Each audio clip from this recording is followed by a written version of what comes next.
Hey guys, welcome to the Field of 68 YouTube channel. If you like what you see here, hit that subscribe button and you'll get more college basketball content just like this. Illinois Northwestern. This was the first game that the Illini played since the news came out that Terrence Shannon Jr., their best player, arguably the second best player in the country, has been suspended indefinitely after rape charges. Okay, so they come out, and we'll talk about it from a basketball perspective because we've already talked about the overall situation and the fact that, listen, we don't know if we're going to see Terrence Shannon back on the court at all this year. In all likelihood, this is going to be a process that takes time. And if you're Brad Underwood as a head coach, and Josh, you can speak to this a little bit, what you prepare for at this point. Are you preparing as if you're not going to have Terrence Shannon Jr. for the rest of the season? Whatever it was tonight, they come out and they played extremely well. And you know, they defeated Northwestern easily. Marcus Domas, the Southern Illinois transfer, had 15 in the first half. They had the game won at the break.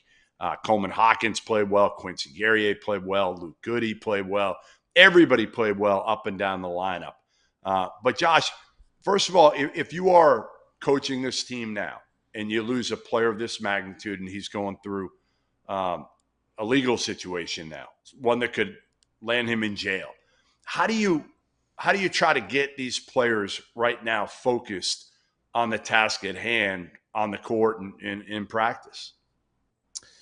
Well, and before I even get into that, I just want to make a mention on the Miami Clemson game for tomorrow. You know, the two Miami's only lost twice, but their two losses that they lost, Kentucky and Colorado, it's been a large margin of victory of the losses. So this is a big game for Miami.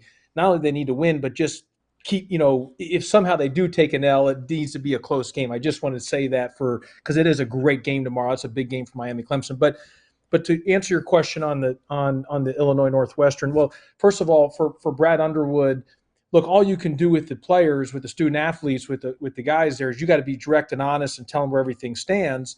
And that being said, when you're in that situation, based on the situation, it goes above Brad Underwood. I mean, you're dealing with athletic director, president, board, the school board of trustees, the legal counsel. There's so many more people involved in it than just Brad Underwood.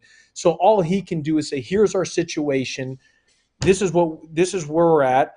And if we don't have this young man with us during this time period, then everybody else is going to have to step up and fill these roles. And obviously tonight they were outstanding. And let me tell you this, Northwestern is a really good defensive team. If you look at their numbers, they're one of the best in the country in defending. It's why their record is what it is coming into this game, and they're so good at taking care of the basketball, Northwestern. However, tonight Illinois shoots over 60% from the field and over 50% from three.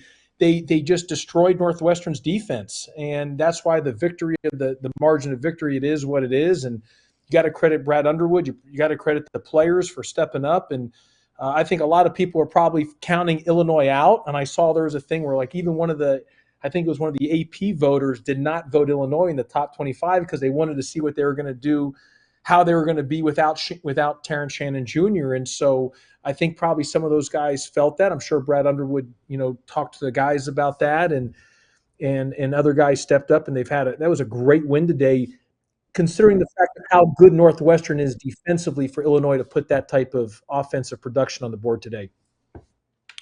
Tyler, is this something where you think the first game after something like this happens, guys are just playing with so much emotion, and then it kind of settles down, and Illinois might come back down to earth a little bit after this?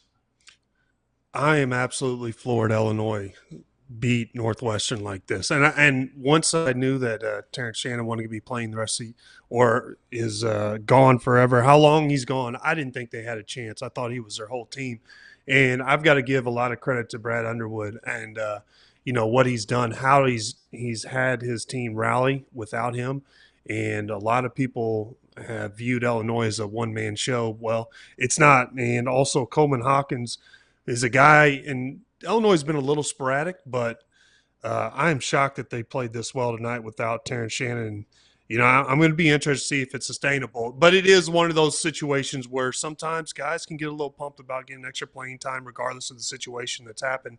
But I'm going to be watching Illinois to see what they do from here on out. Yeah, I think we all are, for various reasons. One, to see if there's a chance Terrence Shannon Jr. comes back, depending on the legal standpoint. And two, whether or not the rest of the guys around him can pick things up like they did tonight, because that was really impressive. Thank you for watching the Field of 68. If you've enjoyed what you've seen here, hit that like button, share this link with your friends, or check out the description for some other places that you can consume Field of 68 content.